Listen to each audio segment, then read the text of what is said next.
nous sommes posées. Monsieur le Président. Merci. Merci, chers amis de la presse. Bienvenue à tout le monde. Merci pour votre patience et surtout pour l'intérêt que vous portez à la question minière.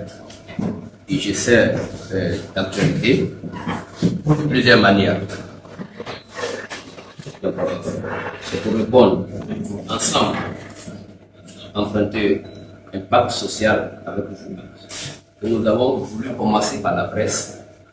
Parce qu'il n'y a pas mieux que la presse pour sensibiliser, pour informer et pour éduquer. Donc vous êtes très important dans notre chemin. Parce que toutes les instances, à ma connaissance, ont déjà fait des actions. Mais notre départ, nous voulons aller avec la presse. Nous voulons que la presse soit notre partenaire pour relayer tout ce que nous pouvons faire. C'est pourquoi nous avons voulu commencer avec vous dans cet après-midi et dans ce cadre. Merci d'être venus. Et merci de nous poser des questions qui vont nous aider tous à avancer.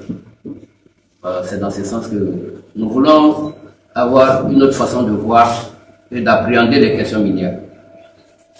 Elles ont longtemps été saisies avec beaucoup de rigueur, beaucoup de textes.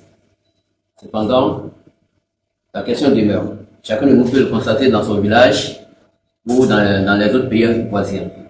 Donc c'est pourquoi nous voulons aller avec vous pour essayer une nouvelle manière d'aborder la question. Merci. À présent, nous allons vous donner lecture de notre exposé. Mesdames et messieurs de la presse, je ne vois rien quand même. Ok. Ce phénomène de l'orpaillage illégal est devenu une préoccupation nationale de premier plan. En raison de ses nombreuses implications, autant sur le tissu social national que pour ses impacts environnementaux, sécuritaires et économiques. Plusieurs initiatives gouvernementales ont été mises en œuvre en vue de juguler et de rationaliser ces phénomènes. Toutefois, l'analyse de ces réformes successives suggère qu'elles sont généralement initiées de manière réactive et curative. Et quand le phénomène arrive, c'est là on cherche une solution. La recrudescence et l'amplification du phénomène au cours de la dernière décennie ont justifié la tendance haussière et est justifié par la tendance haussière des cours mondiaux de l'or. Ceci appelle à une réponse socio-économique participative de la société civile du secteur minier.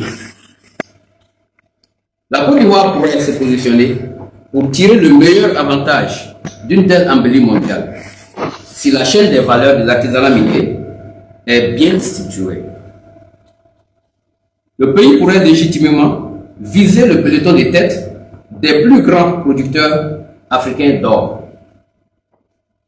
La menace sécuritaire que présente ce phénomène en a fait une priorité au plus haut niveau. Sous la supervision du Conseil national de sécurité que préside le chef de l'État en personne.